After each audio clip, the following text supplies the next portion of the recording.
Alright, it's at Love Clark. Going to continue with Old Jules by Marie Sandoz, a relative of my wife, historian in Nebraska. And we're going to continue the next chapter, chapter 4, The Return.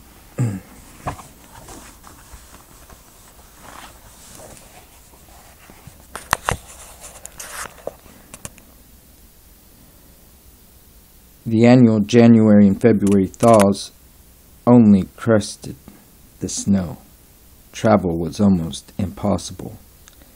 Even though the tough feet of the few cattle that survived the winter left reddish stains where they struggled through the drifts in search of bare spots on wind-blown knolls, the snow-cleared paths about the fort were iron underfoot. Then one night, about 2 o'clock, the ice in the creeks and the rivers of the Panhandle popped like pistol shots. The air was a warm breath to face. Little Bat heard and, recognizing the sound, rushed into the night in his underwear.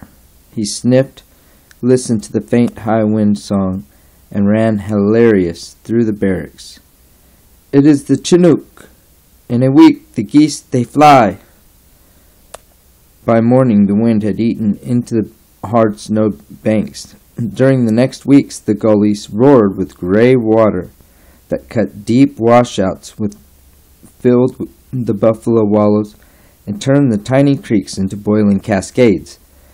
The Niobrara cracked. Huge masses of ice piled and jammed in the bends, and the river spread to the willows of the second bottoms. The deluge of snow water from the west swept the channel, cleaning left blocks of dirty ice piled high on the banks. In the draws, dead range cattle bloated until they looked like kettle drums or exposed gaping holes under the ribs where coyotes and gray wolves had eaten and slept and eaten again during the winter without the need to face the blizzards that swept down from Dakota. The grass started around many a dugout and shack in the Panhandle that spring, without a foot save the cottontails press it down.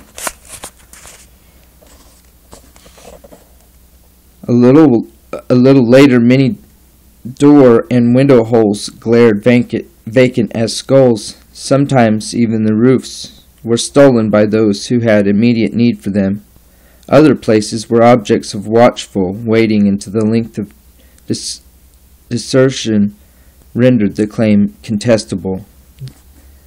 Perhaps the waiting settler waived the preliminaries and moved in immediately.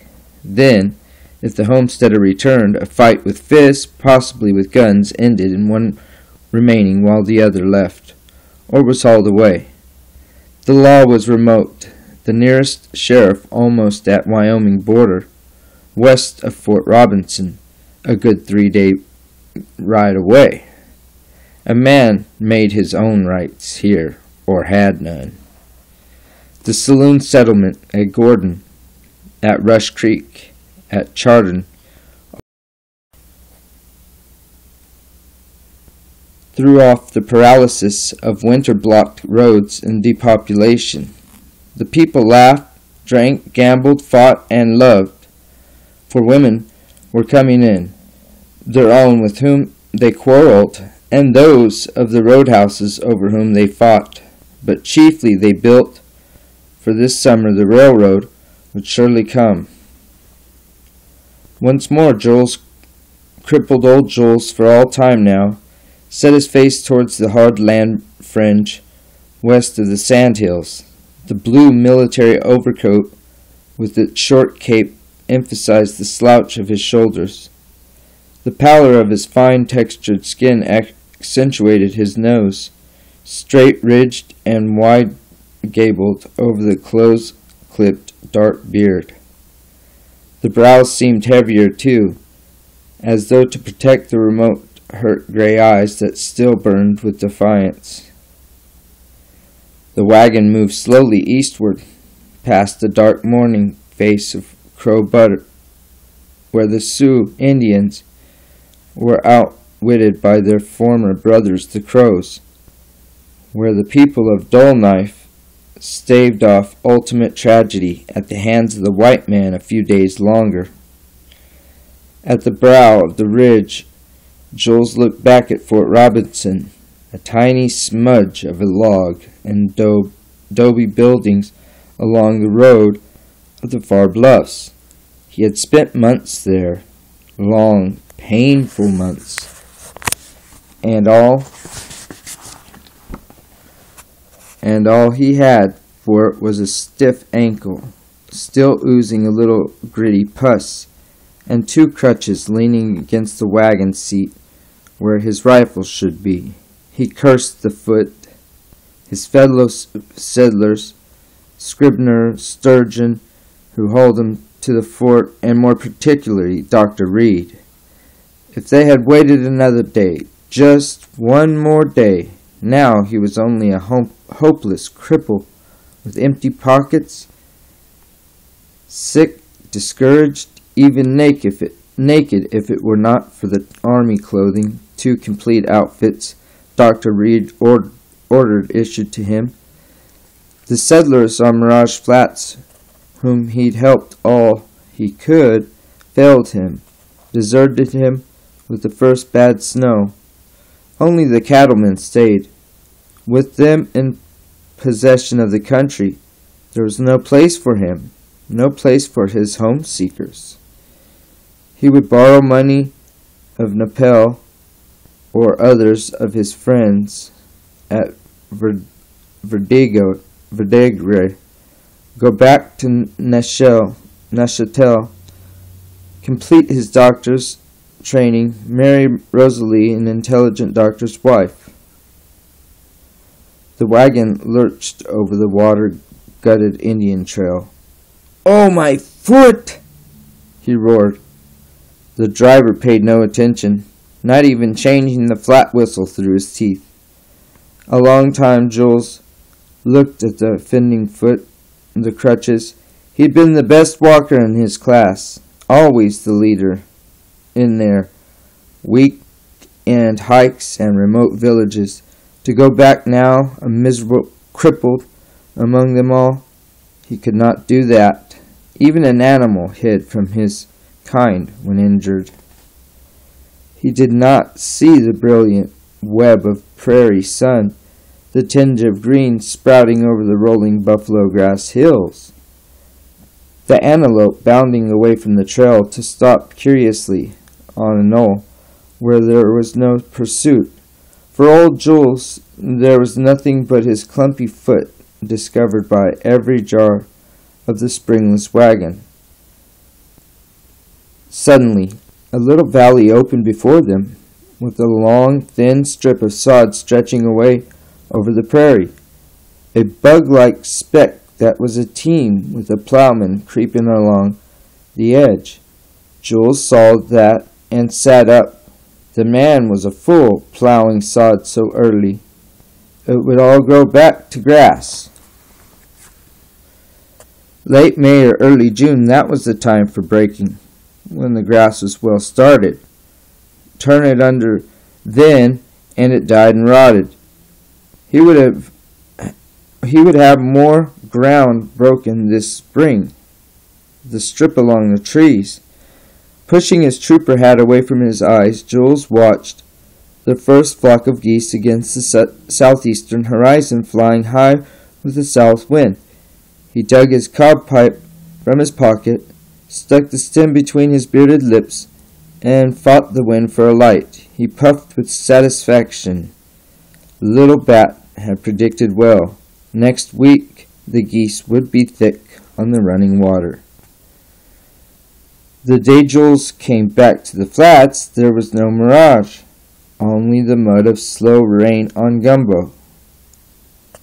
He watched his home rise out of the prairie, first the well, with its windlass like a gallows head, then the mound that was his dugout, nothing more. The wire about the young trees was scattered over the grass, and the post gone into the gray pile of ashes before the door. The huge stack of brush behind the dugout with them. The stovepipe over the roof was blown away, and much of the roof. Inside the dugout, it was dark, moldy, and bare. The stock of goods that he'd hoped to sell for a few dollars, his blankets, his reloading tools, his ammunition, his rifle, even his box of books and his letters, were gone. Only 3 law books and a stack of catalogs and government pamphlets, too worthless to carry away, remained, muck-covered and molding from the snow water that left a ring 3 feet up the wall. Strangely slow and dull for a man of his temperament, as though weighted down by the yoke of years. The returned settler let himself down and an upturned keg and popped his hands between his thin knees. A long time he stared at the rusty stove and the raindrops spattering on the lids. Gradually he became conscious of the glassy, blinky eye look at him from a round mound under the stove. A toad? So early? By golly, the lazy bugger, still me my house. Jules laughed aloud, slapping a blue cloth thigh. He stirred out to gather up a few handfuls of grass. This he dried over the flame of the wrapping paper from his bundles. The keg he chopped into firewood, and in the red light of the cook stove he thought about his plum and apple trees, all except half a dozen green in the tips. Once more he planned. The next morning a wagon rumbled over the army trail ruts, and Jules Aubert, standing erect, feet braced, a squint-eyed, browned man of the plains by now, drove up. He brought Jules' books and his letters and other odds and ends. Most important, he brought the $25 and the shotgun. But the wood, the groceries, and the ammunition were used up.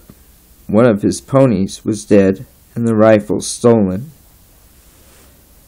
The smoke rising from Jules' redeemed stovepipe and the boom of his tin bore along the running water brought neighbors to inquire after his health and to eat pot roast of wild goose in the flickering skunk oil light. After supper, they filled their pipes at Jules' tobacco box and noticed that his skin was thin and white as it plucked quails in, and that gray was creeping along his temples. Jules cleaned his cob pipe and talked of his winter with the flair for exaggeration he learned from the old-timers about Fort Robinson. When telling stories, one said to him, Jim Beckworth, alas, sized up his crowd. If they was so ignorant to know no fightin', a grizzly bear barehanded makes a good story. He'd just throw in another grizzly bear. When the faces of the men floated in the smoke, they seemed as reluctant as they to go from the dugout. The talk turned to crops and planting and trees, and from that to politics, the coming railroad, the new country that was sure to be organized soon. Big Andrew, back for the summer, at least moved his weight from one elbow to the other. This year the boom would come. Matthews and his friend Lamar smoked on, nodding assent. It was already started when they left Iowa. Among the first to come to visit was Nicolette. His skin burned red his small blue eyes moving quickly away from the crippled foot. The last, almost, was Tissot, arrogant, saying in a voice too low for the usually preoccupied Jules to hear, Now we have the excuse not to work." For an hour the talk was cautious, like steps on rotten ice. Then somebody noticed that old Jules was afire. They pounded the smoldering from his coat and rescued his pipe that he slipped burning into his pocket. It was a good joke, and so Tissot stayed to supper. A fresh catfish Jules had seen from Pine Creek. He even left his gun to be repaired without charge. On his way back from Valentine, Sturgeon unloaded 2 boxes of groceries and ammunition, and a sack of mail at Jules' dugout. The settler ran expertly through the letters, sorting out his own. One he opened with clumsy fingers. It was from Rosalie, still affectionate and kind. "Oh, it was too bad, this accident to her, Jules. But she loved her injured man even more than the whole one. He might not be able to go into the railway mail service beside her as she had hoped. But his father would be proud to see this brave eldest a doctor, and doctors with slight limps are so distingué. Didn't her Jules think so, too? But America, she could not bring herself to come to America. Had it given him only bad luck? Jules crushed the letter between his palms and threw it into the wood box, gathered up his gun and crutch, and went out to the dog town west of the tree patch for a rabbit for breakfast. But during the night he crept from his bed and found the ball the letter made. By the light of his skunk oil he read it again. The spring of 1885, a new wave of settlers broke and spread over the hard land table of the upper Niobrara.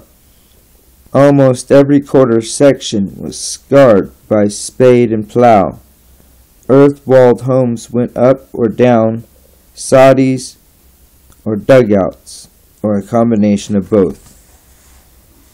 Their occupation came from offices where they made neat rows of figures until their backs were round and their chests sunken, from steel mills, horny-handed with bad eyes, from eastern farms lost to loan sharks, from everywhere. They came to escape injustice, or justice, to find freedom from paternal restraint, to make money. They came. This year there were more women, not many, but more, and some of these single. Whatever their status in Indiana or Iowa or York State, where competition were keener here, they were all sought after as heiresses, or, more to the point, good cooks. Convinced once more that Rosalie never intended to come to America, Jules sent back her photograph and commanded her never to write to him again. Then he washed his face and hands and plastered his hair down unexpectedly with water. He even considered changing his shirt, only to find he already had both of them on. Not having a looking glass, he couldn't tell much about the results, but, hoping for the best, he pounded old Jim about the flats. The first rebuff sent him limping angrily to his horse. Hooking his crutch over the horn and resting his weight on his left knee in the stirrup strap, the bad foot back out of the way of accident, he loped homeward. He located new settlers. In return, they basket his old land and broke out more. But he must have ammunition, food. At Dr. Reed's suggestion, Jules wrote to his father for $100 before he left Fort Robinson. Now in answer came the third son, Paul. Jules met him in Rushville with elder brotherly gruffness, accentuated by his suspicion that he came to return the wanderer to paternal domination. Then to his crippled foot, his greasy army pants put him on the defensive before this agile, well-groomed young man whom he remembered as a long-necked boy of 16. Paul was shorter than Jules, slighter, but was with the same quick, nervous manner.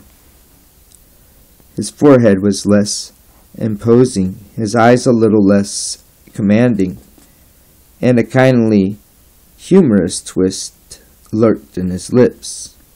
Secure in his position as third child, he developed few inhibitions. He greeted Jules with affectionate enthusiasm, lamented the accident to the foot, brought news of the old country. The father and mother were well. William, next to Jules in age, wasn't on with his wife. He drank, was violent and brutal one day, in highest good humor the next, and never attended to business. It couldn't go on like that much longer. Elvina, the only sister, would teach French in Toronto.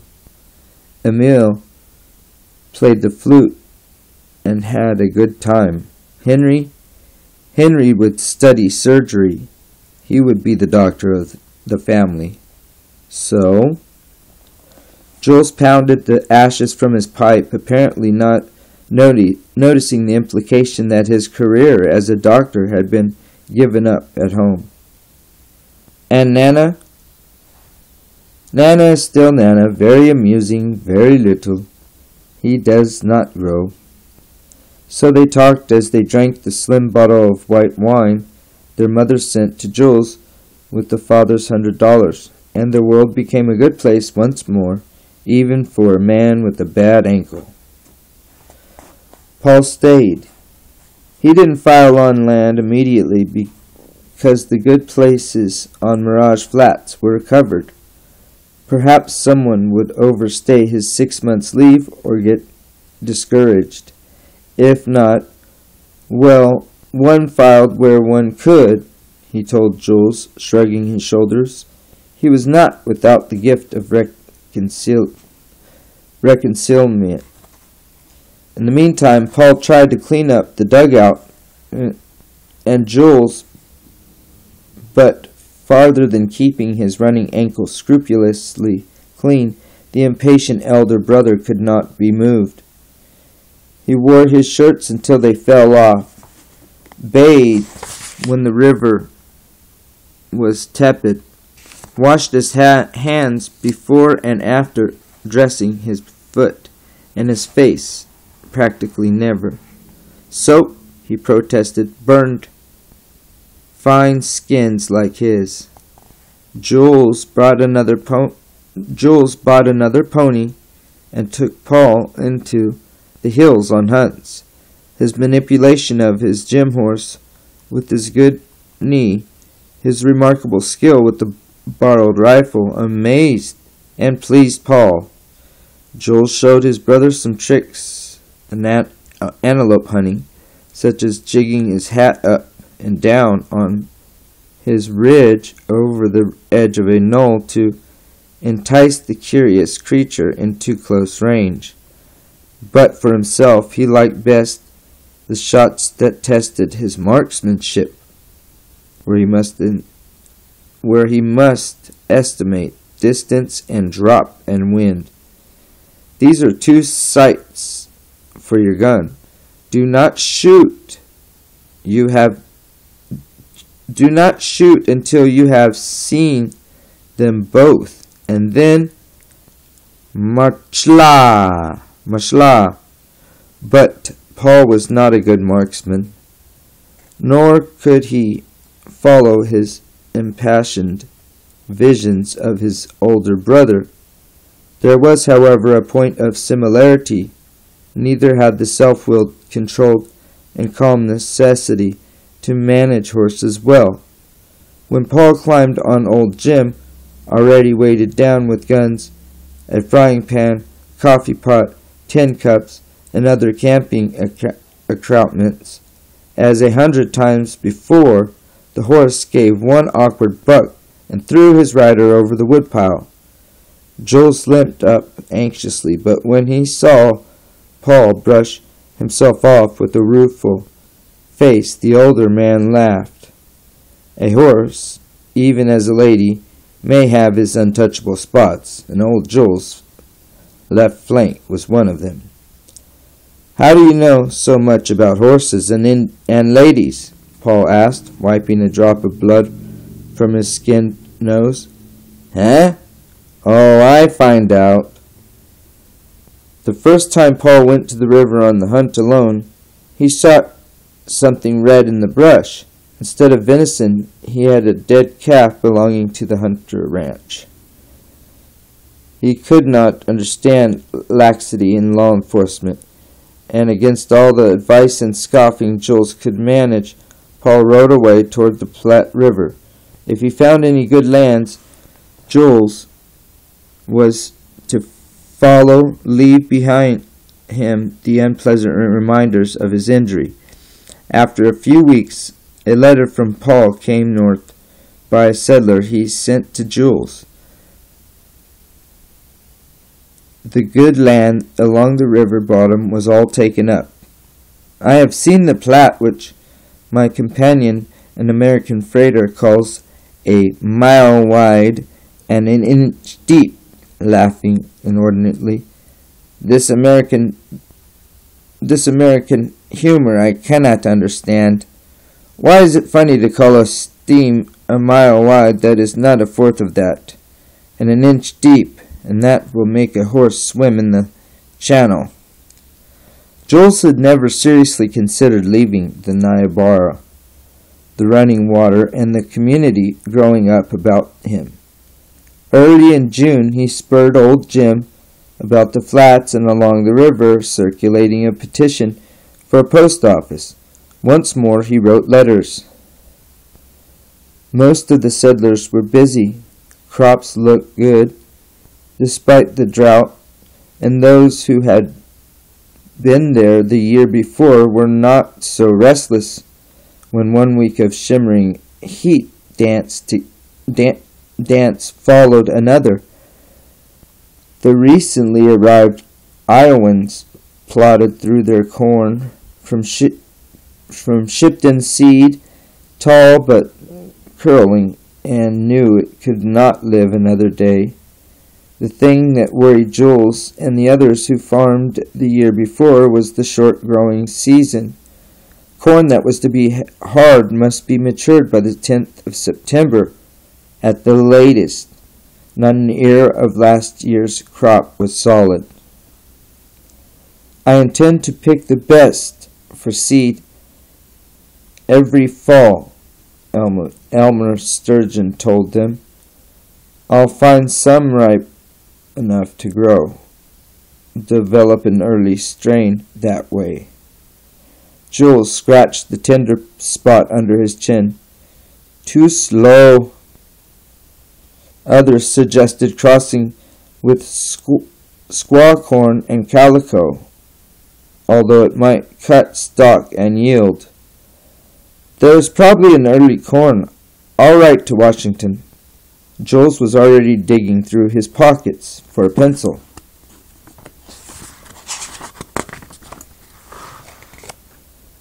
Big Andrew caressed his pipe with his horny splay fingers, puffing calmly. "All these things will come." Before the 4th of July, wagons were fitted out for camping. Bows and tarps had been set up on the ground to cover excess goods, or to house an old hen and her chickens was sawed along the bottom to keep the skunks out. Were repaired and mounted on wagons. Horsebackers, teams of gaunt ponies or plodding plow critters, moved like giant apparitions over the mirage lakes towards Rushville, the new town west of Gordon, and already booming itself for the country scat of a county yet to be formed. A few weeks before, the handful of tents and shacks was moved up from Ruth Creek to the railroad tracks, which somehow always miss any town located along the survey. One of the first buildings to take the wheels was the saloon, pulled by 14 horses, the single board shack swaying drunkenly over the rough road, an American flag flying from the false front. Beside the driver rode a woman in a wine-colored silk dress. The men hailed her boisterously. "Hi there, Jen. Not taking no chances with the liquid refreshments, are you, Jen?" She thumbed her nose at them quite elegantly with a dainty lace handkerchief, so as not to offend Matilda Lear and her mother watching under the slat bonnets. Now the board saloon was ready at Rushville, with a bare pine bar and pitch frying out in amber drops from the sunny wall. Beside it huddled 3 or 4 tent competitors,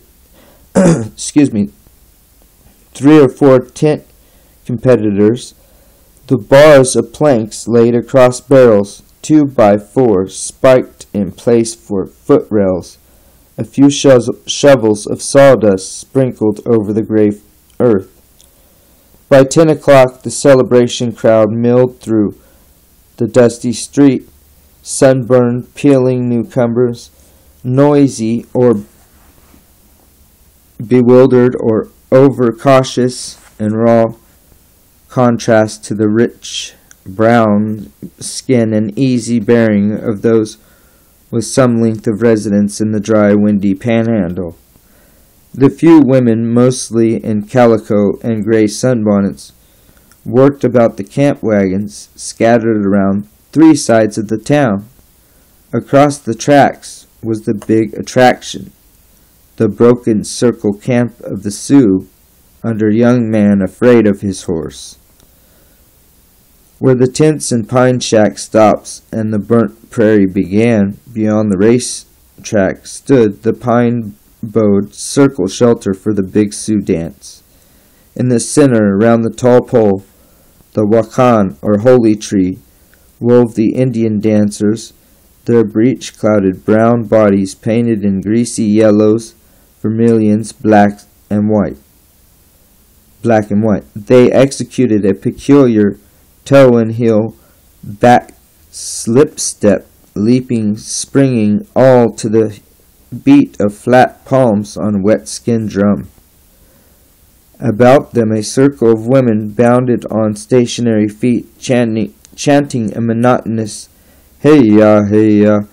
It was all energetic enough, but lifeless, the essence, the religious significance gone, the dance debased for a white man's holiday. After the long, intricate ceremonies, the tired braves fell back. The women squatted upon the ground, and a grotesque Omaha dancer sprang forward, stopped, crouched, his white-ringed eyes glaring under a buffalo headpiece. His bare-painted breast was piled with strings of beads, shells, and elk teeth. Over his fine metallic legs hung long strips of dyed fur and bells caught in red anklets. and on his buttocks flopped a rosette of eagle feathers with a long animal tail stretching below his calves. Suddenly he flew into a wild and furious dance, leaping and contorting himself, the long tail switching as he went through his erratic movements, always with his back slip step to the drumming of the older men and their chant of strange songs. Thump, tump, thump, tump. Their hands were a hollow, green sound. Old Jules pushed his way through the crowd. "By golly, look at that fellow sweat," he commented appreciatively to a group of Indian women sitting inside their blankets. They showed pleasant white teeth at his tone of approval and motioned him to sit. Before he could decide, a painted Indian in fringe and scalp-trimmed buckskin arose and lifted his hand in greeting. It was White Eye. "Ah, walking stick, bad medicine, Straight Eye. We looking for you on Running Water for fall hunt." "I been to Fort Robinson." The Indians gathering about him nodded. A quiet, austere chief signaled to White Eye. When he returned, he brought a message. "I have heard good things of you, Straight Eye, and my heart is glad you are back. Come to my teepee after the dance, and I give you long rifle. Indian get from white man. Think you are dead? Keep. Now you come, give it back." Jules shook his head. He knew who had his gun. He had seen one of his neighbors slip it into the bed as he appeared unexpectedly at the door, but Jules followed White Eye to the teepee after the dance, the teepee of young man afraid of his horse. Jules had heard from the Frenchman at Robinson of this last great hereditary chief of the Oglalas.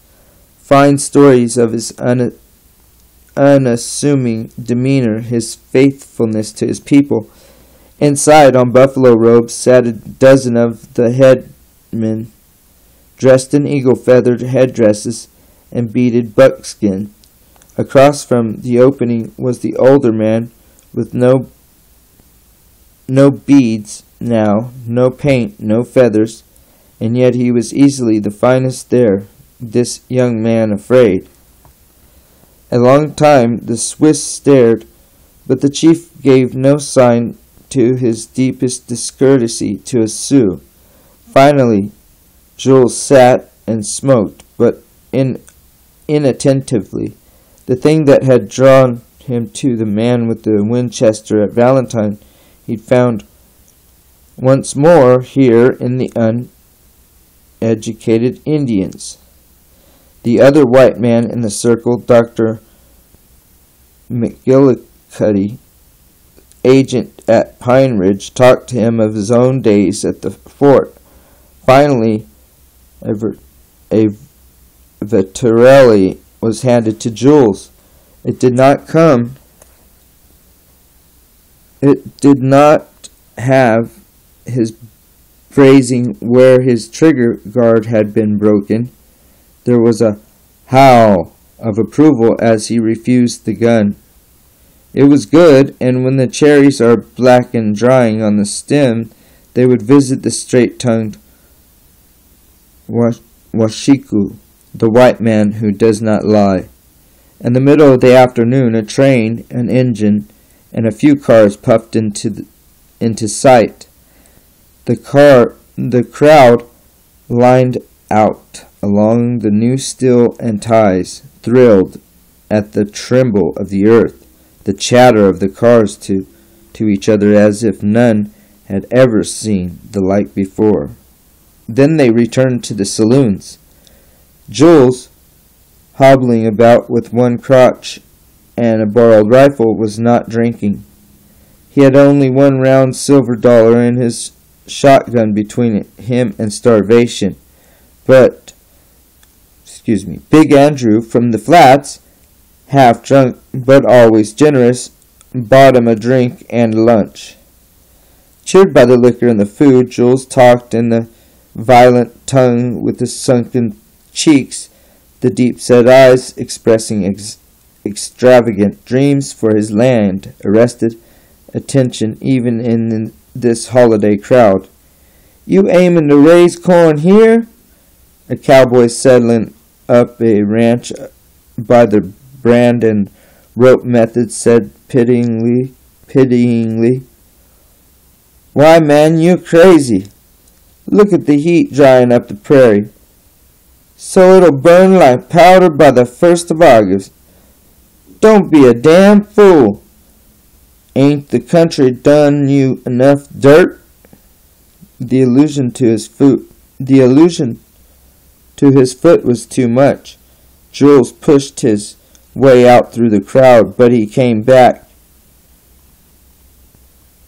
"If the country's so damn bad, why are you staying?" he demanded of his tormentor. Well, I ain't staying to stir dirt hard as 'dobe bricks, nor to encourage poor little sunflowers to commit suicide by trying to grow on it. I've been through this country with cows from Texas for 6 years, hand running, and I ain't seen more than a drop of rain in July yet." Jules squinted up at the sky. "According to the government books I got, those sheep clouds mean rain or snow in 24 hours.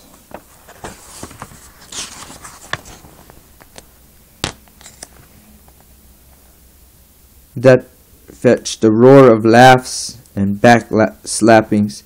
Even the flatterers couldn't believe that. "I can't do nothing about the snow," shouted a hilarious cowpuncher with silver-studded gauntlets.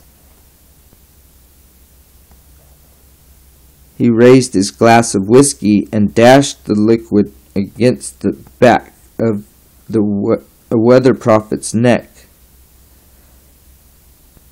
"But there's your rain!" Jules pivoted on his good foot, the sharp eyes seeking the culprit, his hands sliding along the rifle to the trigger guard. But a dozen silent men held empty whiskey glasses. Defeated, he hobbled away. By evening, the dust thickened until the light of the oil lamps from the doorways shivered as in a fog. On a platform, couples danced polkas and square dances. Others waited their turn, the men clinging to their partners while still others elbowed 6 deep around any women who demanded a moment's rest. Boots, spurs, guns, stale whiskey, loud banter, a fight or two, and over it all the noise of an accordion and a fiddle played by men on teetering chairs placed on empty barrels. A playful cowboy tearing past snipped out the 3 lanterns with 3 deft shots. The fiddle squawked. The accordion expired with a wheeze.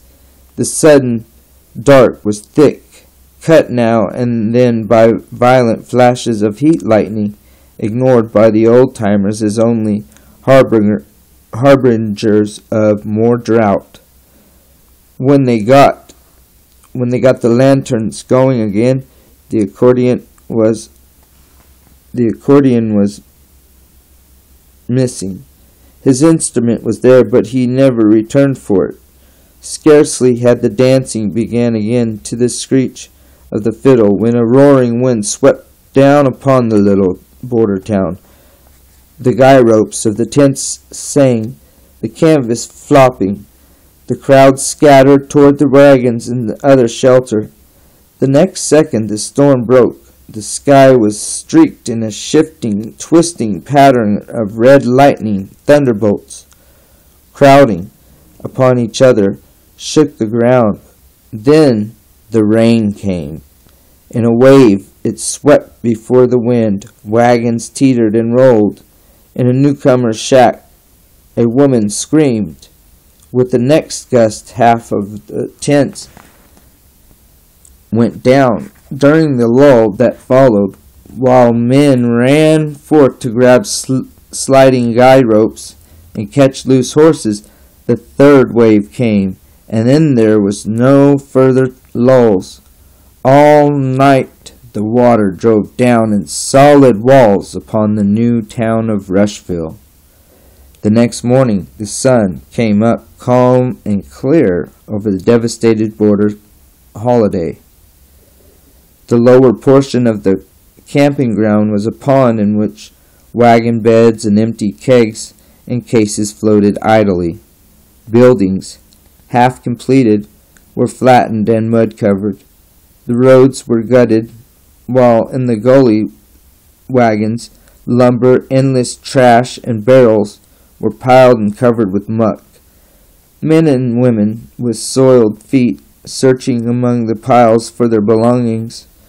But there were few real laments, and those were lost under the general hilarity that it could be actually rain here in July. This morning everyone was young and strong again, with land and hope. Nothing was impossible today. Jules, leaning on his hoe, squinted into the west. Sun going low and no supper. The weeds of his 10 acres of trees were high, the sunflowers blooming, the smaller trees being choked. And his corn, his beans, his potatoes, he had no money to hire help. So he chopped furiously for a half hour despite his bad ankle.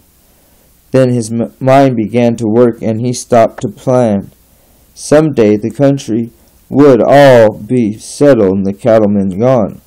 Then he would have a fine big orchard with rows half a mile long and vineyards, such as his father never saw. But what he needed was a good wife. They all needed good wives. Pounding the ashes from his pipe, he exchanged the hoe for his crutch and went to the house to meet the usual evening callers, sure to ride up or perhaps walk across the phosphorescent evening flats for their mail or for gossip. There was always news. A few weeks before, Jules had received a yellow form letter telling him a post office had been established at his dugout. He went to Rushville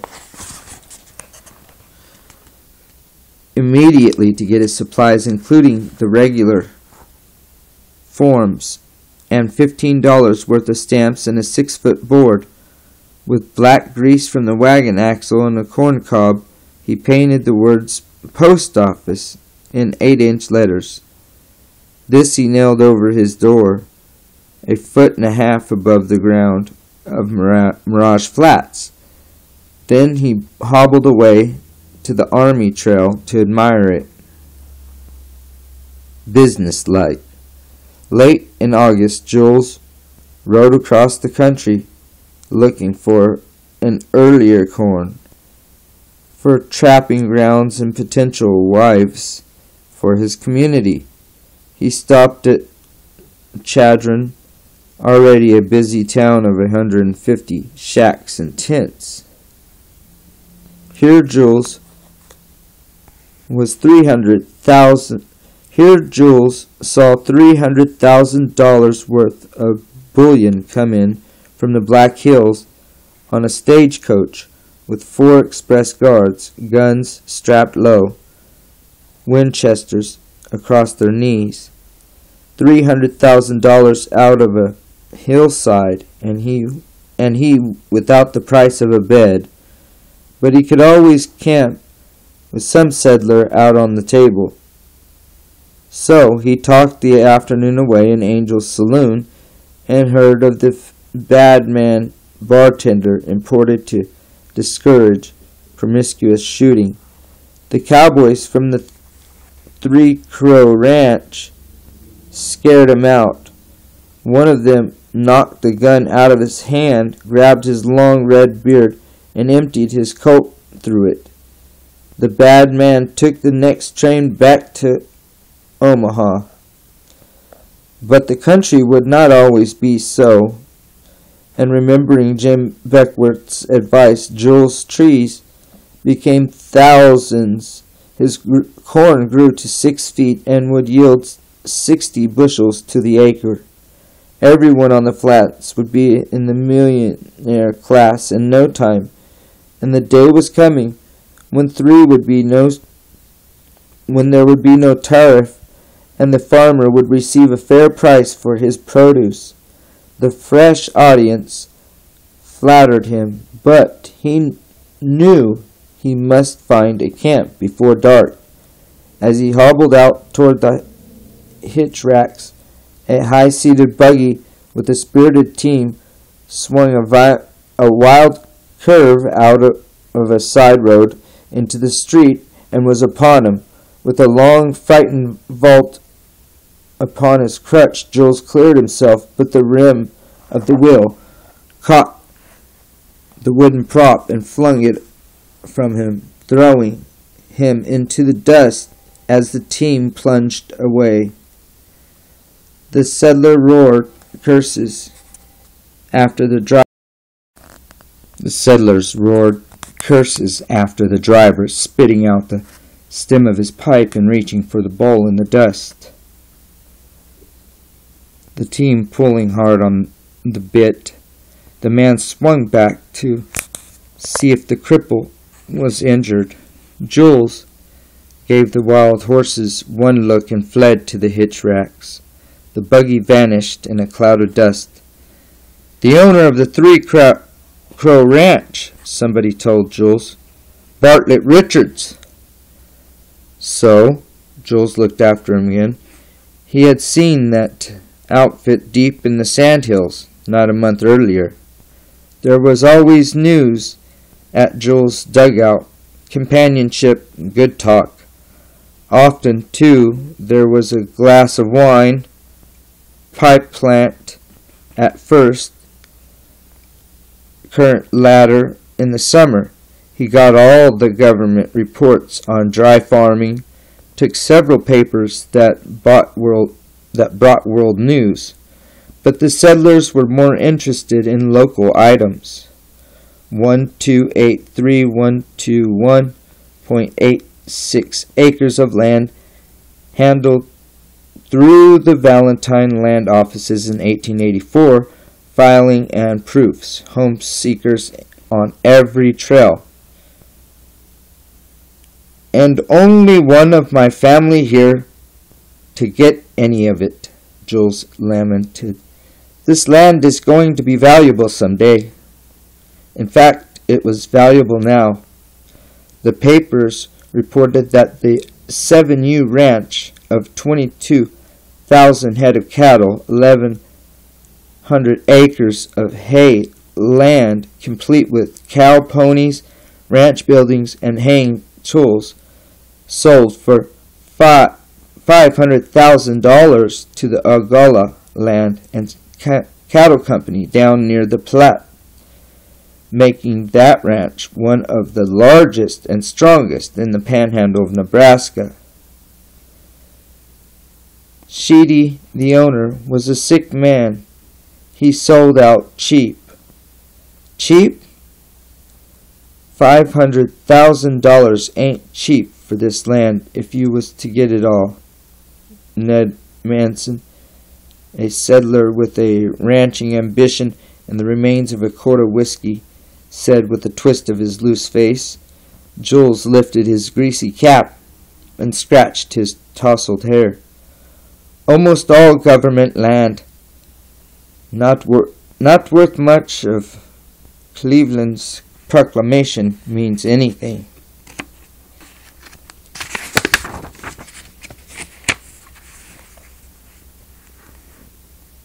"What's that?" Manson asked, wiping his lips after another drink from his bottle. "Nothing," Jules said with artificial detachment. "Except that the president ordered all the fences down around the government land on the Brighton Ranch." "Yeah, but that's down around Custer County, ain't it?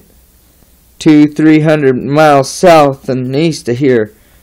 Better land. This country'll never be worth anything except for cow bait. Ain't you read about all the stock train? A whole train filled with range cattle for market leaving Chowden last week. This is a cow country. The time is coming when the big outfits will all be gone, when the little fellows get a show and coming soon." Although that was just what Ned Manson would have wanted when sober, now he was already a big cowman. Jules certainly irked him. "I say the ranchers will have the country soon." And to emphasize his word, he banged on his table, littered with maps and government reports. Jules was up, his face gray in the dim light. "Nah, be still," reasoned Big Andrew. Big Andrew reasoned. They are not coming tonight." But the locator already had his gun down from his pegs over his bed. Andrew and Nicolette Aubert were silent in the shadows. Manson got to his feet a little unsteadily. Jules was just going to clean his gun like he was always doing. Slowly the barrel came up, stopping at the man's heart. "Already working against me? Get off the place." Swiftly the man stumbled out into the night. Jules hung up his rifle and slumped to his box, saying nothing. Only Big Andrew dared protest. "You do like a drunk man yourself," he said, as he tied a string around his mail. "I have had no drink this week." "I know." Left alone, Jules sat with his head on his hands, a dark, lonely figure beside the little light flickering over a saucer of oil. Alright, that's the end of Chapter 4, The Return. And the next one is Chapter 5, The Checkered Suit. Okay. So, and hopefully you guys liked it, enjoyed it, and I'm starting to get into it. It's pretty good, and I'll end it here.